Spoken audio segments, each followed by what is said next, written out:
Next 9 news में आपका बहुत बहुत स्वागत है। मैं हूं आपके साथ अबरारुल हक रहमानी।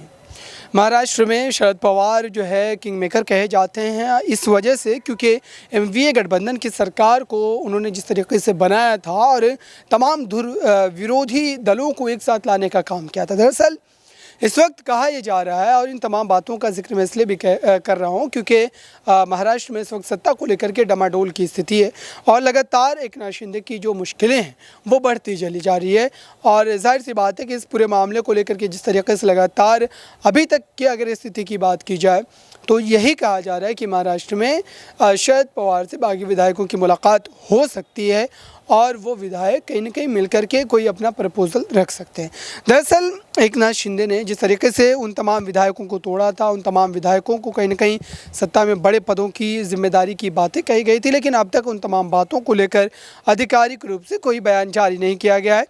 और जाहिर सी बात है कि ये सारी चीज़ें उन विधायकों को अब समझ में आ गई है, वो खुद को ठगा हुआ महसूस कर रहे हैं। और ऐसे में अगर शरद पवार से मुलाकात हुई है तो एक बड़ा सियासी तौर पर आप कह सकते हैं कि तूफ़ान आने वाला है महाराष्ट्र की सियासत में।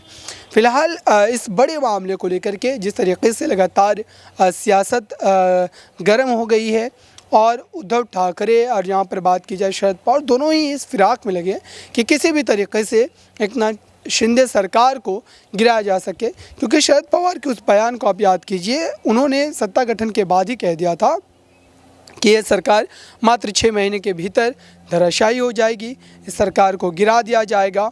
और ठीक इसी तरीके की स्थिति जो है इस वक्त देखने को मिल रही है। तो फिलहाल इस बड़े मुद्दे को लेकर के लगातार बयानबाजी का दौर जारी है।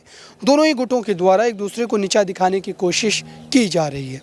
लेकिन इस पूरे मामले को अगर देखें और समझने की कोशिश करें तो ये लगता है कि अभी भी एकनाथ शिंदे की सरकार जो वो बनी रहेगी। भले ही विपक्षी दलों के द्वारा ये तमाम बातें कही जा रही है, तमाम तरीक़ों की जो है जानकारियाँ दी जा रही है, लेकिन उसके बावजूद भी सत्ता को लेकर के जो ख़तरा मंडराना चाहिए था वो अब तक देखने को नहीं मिला है। इस खास रिपोर्ट में बस इतना ही। देखते रहिए ताज़ा तरीन खबरों के लिए नेक्स्ट 9 न्यूज़ को। धन्यवाद।